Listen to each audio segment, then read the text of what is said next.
Hello guys. आज हमारे साथ सोनू शर्मा है।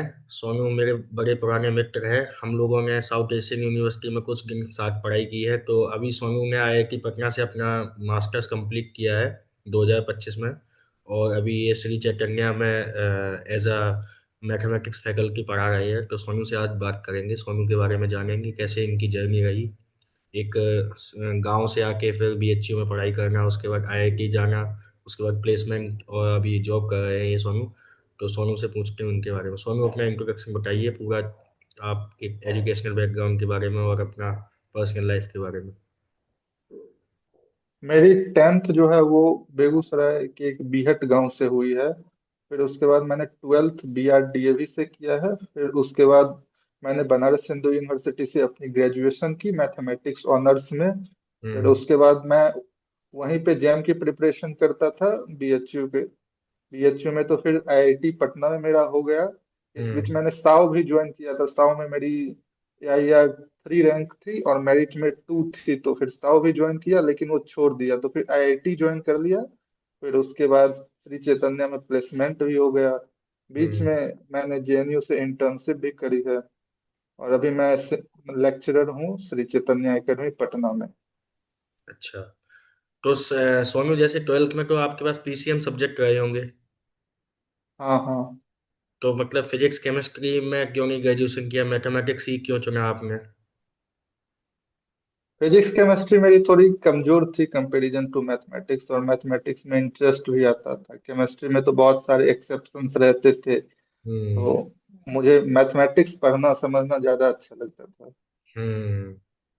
अच्छा, तो इस वजह से आपने बीएससी ऑनर्स किया मैथमेटिक्स बीएचयू से। तो हाँ, तो बीएचयू। मेरा शुरुआत से ही टीचिंग में ही इंटरेस्ट था कि मुझे टीचिंग फील्ड में ही जाना है। तो हम्म। टीचिंग फील्ड में तो सबसे अच्छा है आज के टाइम में लेक्चरर एज ए कोचिंग, क्योंकि स्कूल उतनी अच्छी सैलरी दे नहीं पाता है। तो हम्म। मुझे था कि as a IIT JEE faculty मुझे आगे पढ़ाना है। और मुझे अपॉर्चुनिटीज मिली आईआईटीज में, अच्छी अच्छी कोचिंग आई और इजीली प्लेसमेंट वहां से मिल भी जाता है यदि आप अच्छे से थोड़ा प्लेसमेंट कर लो तो तैयारी। अच्छा। तो जैसे अपने जो बीएचयू का मैथमेटिक्स डिपार्टमेंट है उसके बारे में कुछ बताइए। किस तरीके की पढ़ाई होती है, कैसा डिपार्टमेंट है वहाँ पे, और वहाँ से आपको क्या क्या सीखने को मिला? बीएचयू में तो जैसे आईआईटीज में टॉप रिसर्च वाले प्रोफेसर होते हैं, अच्छे अच्छे प्रोफेसर्स होते हैं, उसी तरीके से बीएचयू में भी प्रोफेसर सब तो बहुत अच्छे थे। हमने हम्म। वहाँ बीएचयू की लाइफ को खूब एंजॉय भी किया। वहाँ पे अच्छी लाइब्रेरी भी थी, अच्छा मेस भी था, और उस फी भी बहुत कम थी, साल की तो 3,000 मात्र फी थी। हम्म। तो और प्रोफेसर सब भी अच्छे थे, और एक अच्छा कंपिटिटिव माहौल होता है, क्योंकि आज के टाइम में बीएचयू उसी को मिलता है जो सीयूईटी में मतलब एक तरीके से टॉप करता है। तो वहाँ सब अच्छे स्टूडेंट आते हैं, तो आपको कंपटीशन का माहौल भी मिल जाएगा। तो वहाँ मैक्सिमम स्टूडेंट जेम की तैयारी करते हैं, कोई आइजर में, कोई आईआईएससी में, टीफर में, कोई आईआईटीज में, ऐसे ही मिलेंगे। तो एक अच्छा इन्वायरमेंट मिल जाता है, तो आप वहां से इजीली आपको गाइडेंस भी मिल जाता है कि फ्यूचर में क्या करना है। तो हम्म। बीएचयू जो है, बीएचयू की वजह से ही मैं आईआईटी में पहुंचा। कहीं ना कहीं आप अपना आईआईटी जाने का जो वो है, श्रेय बीएचयू को देते हैं। हाँ, ट्वेल्थ बाद मेरा सपना था, लेकिन मैं 11 ट्वेल्थ में उतना सीरियस स्टूडेंट नहीं था, या उस टाइम मुझे उस तरीके से नॉलेज भी आईआईटीज के बारे में नहीं था। और मैं बाहर भी नहीं गया, मैंने स्कूलिंग की थी। तो मेरा सपना, एक साइंस स्टूडेंट का सपना होता है कि मैं आईआईटीज में पढूं। मैंने वो बिल्कुल। भी एक पूरा किया सपना। और दो हम्म। साल मैंने आईआईटी लाइफ को एंजॉय भी किया अच्छे से। और सारी फैसिलिटीज, गेम्स, लाइब्रेरी मैंने सारे यूज भी किए और अच्छा भी लगा। डिफरेंट हम्म। डिफरेंट इवेंट्स होते थे इंटर आईआईटीज, हर एक हम लोग सेलिब्रेट किए हर एक फेस्टिवल्स को आईआईटीज में। तो हम्म। 2 साल आईआईटी की लाइफ काफी अच्छी रही। हम्म।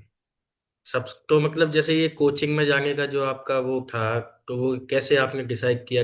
किसी ने आपको बताया होगा, या फिर कैसे खुद से आया? किस तरीके से आपका जो मोटिवेशन रहा कि मैंने कोचिंग में ही प्लेसमेंट लेनी है और कोचिंग पढ़ाना है आगे जाके? तो किस तरीके से आया कि जेई की जो टीचिंग के प्रति आपका रुझान बढ़ा? मैंने जब ट्वेल्थ किया था तो बीएचयू का एग्जाम दिया था, तो मुझे वहां से बीएचयू मिल गई थी। मैंने यूपी इंजीनियरिंग का भी एग्जाम दिया था, तो वहां भी अच्छी रैंक आई थी, लेकिन बीएचयू में फी भी कम थी, एक अच्छी टॉप सेंट्रल यूनिवर्सिटी है, तो मैंने बीएचयू को फर्स्ट प्रेफरेंस चूज किया। तो फिर यहाँ मेरा बीएचयू में हुआ, उसके बाद मैंने फिक्स कर लिया कि मुझे अब टीचिंग फील्ड में ही जाना है। तो उसके मतलब एक साल बाद मैंने जैम प्रिपरेशन भी स्टार्ट कर दी। और हम्म। मैं बीएचयू में मेहनत, क्योंकि सेमेस्टर भी वहां पे देखना रहता था, आईआईटी जैम की प्रिपरेशन भी करनी रहती थी, तो मैंने हम्म। दोनों को मैनेज किया और फिर जैम में अच्छी रैंक आई और फिर मैंने आईआईटी पटना में हो गया। अच्छा। और फिर आईआईटी पटना में तो सीधा था कि अब, क्योंकि स्कूल्स वगैरह अच्छी सैलरी आपको नहीं देगी देगी और हम्म। स्कूल, इसलिए मैंने फिर कोचिंग में जाना सही मतलब सोचा। फिर कोचिंग वहां हम्म। पे आईआईटीज आपको बहुत सारी अपॉर्चुनिटीज देती है, नारायणा, चैतन्य, एलएन फिजिक्स वाला, सारी कोचिंग आई और फाइनली मेरा चैतन्य में हो गया। और मैं अभी पटना में लेक्चरर हूँ मैथमेटिक्स इन श्री चैतन्य एकेडमी पटना। अच्छा, तो जैसे मतलब प्लेसमेंट जब हो गया आपका, तो फिर घर वालों को कैसे बताया, जाके बताया या फिर कॉल किया था कि मेरा प्लेसमेंट लग गया है, और उनका क्या रिएक्शन था उस प्लेसमेंट लगने के बाद? प्लेसमेंट सबसे पहले नारायणा आई थी, तो नारायणा में तो मुझे टीचर ने सेलेक्ट कर लिया था, हम्म। लेकिन मुझे एचआर ने छांट दिया, क्योंकि मुझे लगा कि टीचर ने सेलेक्ट कर लिया है तो फिर इजीली मैं सेलेक्ट हो गया। बट हम्म। उसके बाद एचआर राउंड हुआ और एचआर राउंड में मैं छट गया, तो फिर मुझे हम्म। बहुत बुरा लगा। फिर दूसरी कोचिंग आई चैतन्य, तो हम्म। फिर चैतन्य में इस बार मैंने बहुत अच्छे से प्रिपरेशन की थी और हर एक चीजों को मैंने सीरियस लिया था। तो हम्म। चैतन्य में फिर आए, उन्होंने पूछा टीचर ने, लेक्चर ने कि क्वेश्चंस, तो फिर हम्म। मैंने जवाब दिया और इसमें मेरा अच्छे से हो गया। और अच्छा। फाइनली मैं नारायणा में साउथ में जाता और यहाँ पे चैतन्य में कि पटना में 3 सेंटर है, तो मुझे यहाँ पे पटना सेंटर भी मिल गया जो मेरे घर के नजदीक है, तो तो फिर ये बहुत अच्छा अच्छी लगा। चीज है ना कि होम टाउन में मिल जाता है, क्योंकि मोस्टली देखा जाता है कि कोचिंग पहले साउथ में भेजती है या फिर आपके घर से बहुत दूर हो जाते हैं। आपको घर के पास पोस्टिंग मिल गई हाँ है, तो ये आपके लिए बेनिफिशियली रहा कि नारायण में आपका नहीं हुआ, चैतन्य ने आपको सिलेक्ट किया। अच्छा, एक बार एचआर राउंड के हाँ बारे में बताइए, एचआर राउंड में क्या क्या क्वेश्चन पूछे जाते हैं? किसी भी कंपनी को ज्वाइन करने से पहले जो एचआर राउंड होता है, उसको कहीं ना कहीं बहुत हल्के में ले लेते हैं हम लोग, सोचते हैं कि एचआर राउंड क्या ही पूछेगा, सैलरी डिस्कशन होगा या फिर थोड़ा नेगोशिएशंस कर लेंगे हम लोग, सैलरी ज़्यादा बताएंगे कम बताएंगे। क्या क्या एचआर राउंड होता क्या है आखिर, क्या पूछा जाता है उसमें? आईआईटीज में जो कंपनी आती है उसकी सीटीसी पहले से फिक्स रहती है, तो सैलरी आप बढ़वा नहीं सकते हो। वहां पे जैसे 7.2 रहेगा, फ्रेशर को हम्म। जैसे नारायणा 7.2 दे रही थी, तो हम्म। फिर वो तो फिक्स है। तो आप, वो आपसे इंट्रोडक्शन पूछेंगे। अब नारायणा साउथ की कंपनी थी, तो वो देखते थे कि हमारा इंग्लिश अच्छा है कि नहीं। तो हम्म। इंग्लिश तो मेरी ठीक थी, बट मैंने इंट्रो दिया। फिर उन्होंने बोला क्या कि do you have any question regarding regarding placement और रिगार्डिंग कोचिंग। तो हम बोल दिए कि नहीं, कोई भी नहीं है, क्योंकि पहले होता है आपका प्री प्लेसमेंट टॉक। तो प्री प्लेसमेंट टॉक में मैंने पूछा था कुछ हम्म। क्वेश्चंस, लेकिन यहाँ पे मुझे लगा कि क्योंकि टीचर ने लिख दिया मतलब you are fit for the institute, तो मुझे लगा कि मेरा प्लेसमेंट हो गया, तो मैंने एचआर राउंड में दिलचस्पी नहीं दिखाई। और हम्म। फिर एचआर, क्योंकि फाइनली एचआर ही सेलेक्ट करता है, ये हम्म। छटने के बाद हमें पता चला। क्योंकि आप टीचर के सामने थोड़ा खराब भी कर दो, लेकिन हम्म। एचआर के सामने अच्छे से बोलो, तो एचआर ही फाइनली आपको सेलेक्ट करते हैं। तो हम्म। एचआर के सिलेक्शन तो राउंड को मैंने एचआर के हाथ में ही सीरियसली होता नहीं है, लिया। सिलेक्शन तो जो होता है हाँ, वो एचआर सिलेक्शन के हाथ में फाइनली ही होता एचआर है। ही करता है। हाँ। हाँ, तो फिर मैंने सीरियस नहीं लिया एचआर को। मुझे तो लगा कि टीचर ही है, कि टीचर यदि बोल देगा तो एचआर को लेना ही पड़ेगा, क्योंकि वो हम्म। मेरी फर्स्ट प्लेसमेंट कंपनी थी। तो हम्म। फिर मैं सेलेक्ट नहीं हुआ, तो फिर थोड़ा मेहनत किया, फिर चैतन्य आई, तो फिर इसमें प्लेसमेंट हो गया। अच्छा, जो नारायण में जब सिलेक्ट नहीं हुए उसके कितने दिन बाद चैतन्य कंपनी आई थी? कितना टाइम गैप था? नारायणा आई थी 3 या 4 जनवरी को, और हम्म। फिर चैतन्य आ गई 19 जनवरी को। तो 19 जनवरी को फिर मेरा प्लेसमेंट हो गया। तो ये 15 दिन कैसे आपने अपने आप को प्रिपेयर किया कि नहीं, वापस से कोचिंग में ट्राई करना है इस, चलो इसमें नहीं हुआ अगली, तो एक डिमोटिवेशन भी हो जाता है कि पहली कंपनी आई और उसमें नहीं हो पाया किसी वजह से। तो किस तरीके से मोटिवेट किया आपने अपने आप को? जब चैतन्य में मेरा सिलेक्शन नहीं हुआ था, मेरे दोस्तों का हो गया, तो नारायणा में जब मेरा नहीं हुआ था और मेरे दोस्तों का हो गया था, तो उस टाइम तो मुझे बुरा लगा था कि मेरा क्यों नहीं हुआ, मैं तो बहुत दुखी हुआ। लेकिन क्योंकि मुझे पता था कि और बहुत सारी कंपनीज भी आएगी, तो मुझे हार नहीं मानना है। तो फिर मैं हम्म। कंटिन्यूअसली अपने सब्जेक्ट पे काम कर रहा था, अच्छे से डेमो प्रिपेयर किया, और तीन चार लेसन्स जो कि आपको स्ट्रांग बना के रखना है, क्योंकि वो जिस पे आप डेमो दोगे उस पे तो वो पूछते ही हैं क्वेश्चंस, बाकी पूछेंगे और कौन कौन सा लेसन पढ़ के आए हो। तो फिर मैंने तीन चार लेसन्स अच्छे से किए थे, और वो सब उन्होंने क्वेश्चंस पूछा, तो फिर मेरा चैतन्य में फाइनली हो गया। और हम्म। ये पता था कि चैतन्य में प्री प्लेसमेंट टॉक में बोला गया था कि आपको पटना मिल जाएगा, चांसेस है कि आपको 90% प्रायोरिटी है कि फर्स्ट प्रेफरेंस मिलेगा। और फाइनली पटना मुझे मिल भी गया, घर के बगल में। मैं तो ये बिहार प्री के स्टूडेंट को पढ़ा रहा हूँ। हाँ, हम्म। तो ये प्री प्लेसमेंट टॉक होती है, इसमें कंपनीज अपने बारे में बताते हैं किस तरीके से प्लेसमेंट होगा या क्या हमारी कंपनीज की पॉलिसी है। हाँ, मतलब कितना आवर्स वर्क देंगे, आपका क्या काम रहेगा, कितनी सैलरी होगी, कहाँ हम्म। कहाँ सेंटर्स आपको मिलेंगे, हम्म। कंपनी की क्या क्या अचीवमेंट है, इसमें कैसा फ्यूचर है। तो पहले हम्म। प्री प्लेसमेंट टॉक में कंपनी के बारे में जान लेते हैं। अब फिर हम्म। आपको मन है तो आप इंटरव्यू दो, रिटर्न दो। अच्छा, मतलब फिर आप चाहे तो दे, चाहे तो मतलब दूसरी कंपनी का भी इंतजार कर सकते हैं, वो आपके ऊपर है। हाँ हाँ। हाँ हाँ। अच्छा, तो अभी जैसे आपको लगभग छः कितने महीने हो गए यहाँ पे चैकन्या में? 6 महीने। 6 महीने। तो जैसे कि चैतन्या का क्या रिव्यू है, और कोचिंग इंडस्ट्री के बारे में बताइए। जो IIT जेई की पूरी कोचिंग इंडस्ट्री चल रही है, इसके बारे में आपको क्या समझ आया है इन दिनों में, किस तरीके से आप इसको देखते हैं? चैतन्य जो नॉर्थ सेंटर्स है ना, तो हम्म। जैसे लखनऊ है, वाराणसी है, और पटना है, रांची है, ये हम्म। सब जो है ये इन्फिनिटी लर्न के द्वारा हैंडल किया जाता है। तो इसमें तो बहुत अच्छा इन्वायरमेंट है, वर्क करने में मजा भी आता है, बहुत हम्म। कुछ सीखने को भी मिलता है सीनियर टीचर्स के साथ। और एक हम्म। कम्पिटिटिव माहौल है, अच्छे स्टूडेंट भी रहते हैं यहाँ पे।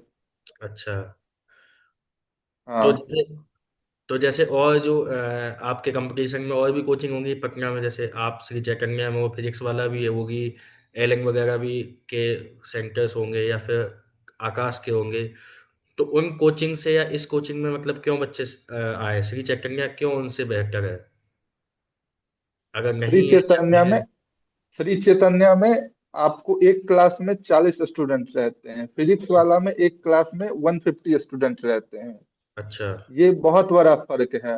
फिर श्री चैतन्य में आपके पास बहुत सारे फैकल्टीज हैं जो आपको पर्सनली भी अलग से पढ़ा देंगे। फिजिक्स हम्म। वाला में ऐसे, अब मुझे उन सब का उतना नहीं पता, लेकिन यहाँ पे एक अलग ढंग से आपको अच्छे से पर्सनल केयर भी किया जाएगा, क्लास स्ट्रेंथ भी बहुत कम है। हम्म।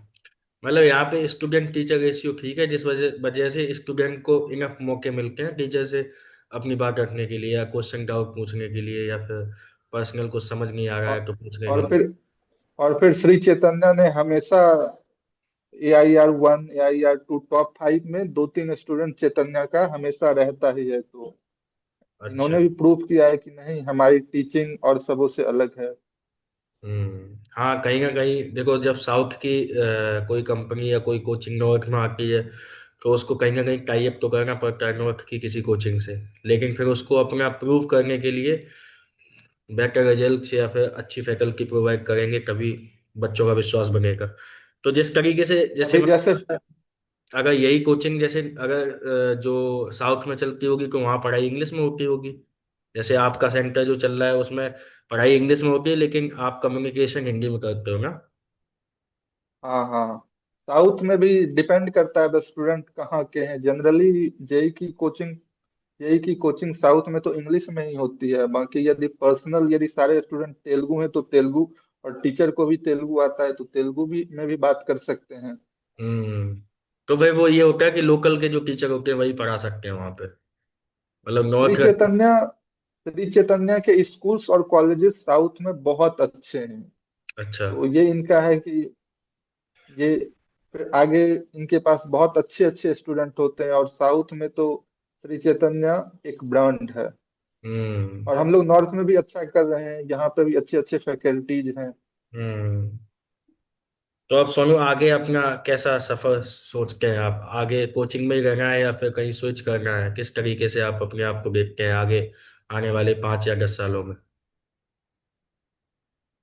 आगे आने वाले 5 सालों में मुझे सब्जेक्ट पे मेहनत करना है, एक अच्छे फैकल्टी के तौर पे मुझे खुद पे काम करना है कि चीजों को कैसे इजीली ढंग से प्रेजेंट करें, क्योंकि मैथमेटिक्स काफी इंटरेस्टिंग सब्जेक्ट है, तो ये स्टूडेंट को भी मुझे इंटरेस्टिंग बनाना है अपनी टीचिंग से।